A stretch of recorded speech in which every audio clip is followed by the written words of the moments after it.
Roaring Moon EX has been turning heads with its incredible performance recently, seeing 2 players finishing in the top 8 at Knoxville this past week, and it looks like it's set to continue this trend post-rotation if the results in Japan are anything to go by. So that's what we'll be covering today. The deck focuses on quickly setting up the mighty Roaring Moon EX, an ancient Pokemon with 2 incredible attacks and the ability to quickly charge up energy by using Sada and Dark Patch. Sada allows you to get energy onto 2 Roaring Moons from the discard pile while drawing 3 cards, and Dark Patch can be used to get energy onto them on your bench from the discard, meaning that with just 1 attachment per turn and a way to switch it into the active, you can be attacking on the first turn of the game. Roaring Moon EX's first attack, Frenzied Gouging, is an absolute game changer, as it allows you to knock out the opponent's active Pokemon, making it great against high HP threats like Stage 2 EXs and VMAX Pokemon in the current format. There is a catch though, as you'll take 200 damage in return, leaving you vulnerable on your opponent's turn or potentially knocking yourself out if they've done a bit of chip damage into you. To reduce the risk of this though, the deck does include Ancient Boost Capsule, giving you 60 more HP, so it can't be knocked out as easily, and some lists even use Emergency Jelly to heal after you use the attack.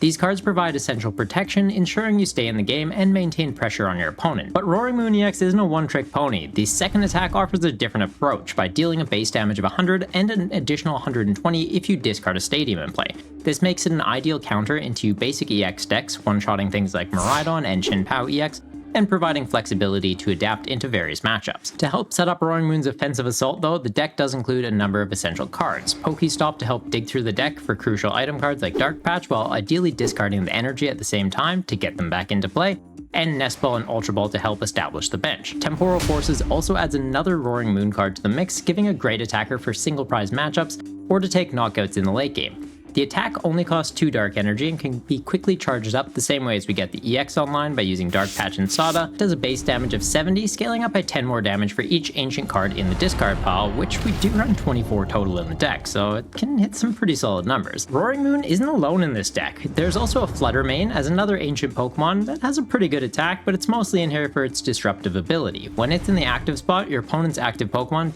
doesn't have an ability, so if there's a Comfey in the active trying to set up a Lost Zone engine, just turn it off. If there's a Chien-Pao trying to get energy out of the deck, yeah, it's not going to be able to do that. It does have an attack that costs 3 colorless energy, so you could charge this up with Sada and attachments per turn. You're going to do 90 to the active and put 2 damage counters on your opponent's bench, which can be pretty helpful if you're just into Lost Box and just want to knock out Comfeys all day. The other Pokemon in this deck is Radiant Greninja. It has a great synergy with Dark Patch and Sada while offering draw power for the deck. Other new inclusions for the deck though are Explorer's Guidance.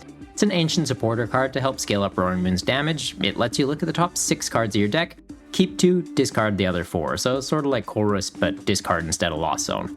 It's great to get energy into the discard pile and hopefully get you into Dark Patch to get your attackers online very quickly while offering straight draw power. And the ace spec we're going to be using is Drum of Awakening, another new card and ancient card. It lets you draw a card for each ancient Pokemon you have in play, and with all but one of your Pokemon being ancient, it seems like a pretty good value. The rest of the deck's pretty straightforward standard staples though. You're going to be using Pokestop, so we have Palpad and Super Rod to recover Pokemon energy and supporter cards if they accidentally end up in the discard pile.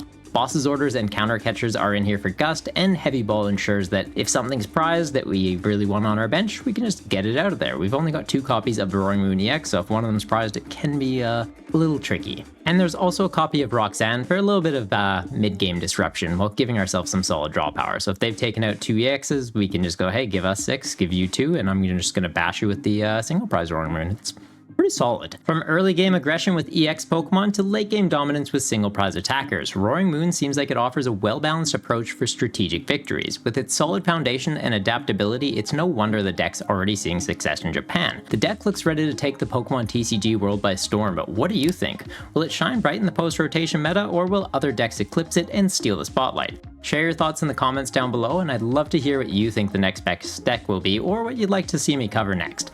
Make sure to subscribe to keep up with the shenanigans and hit that like button if you found this video useful. Till next time, stay golden, you Goombas.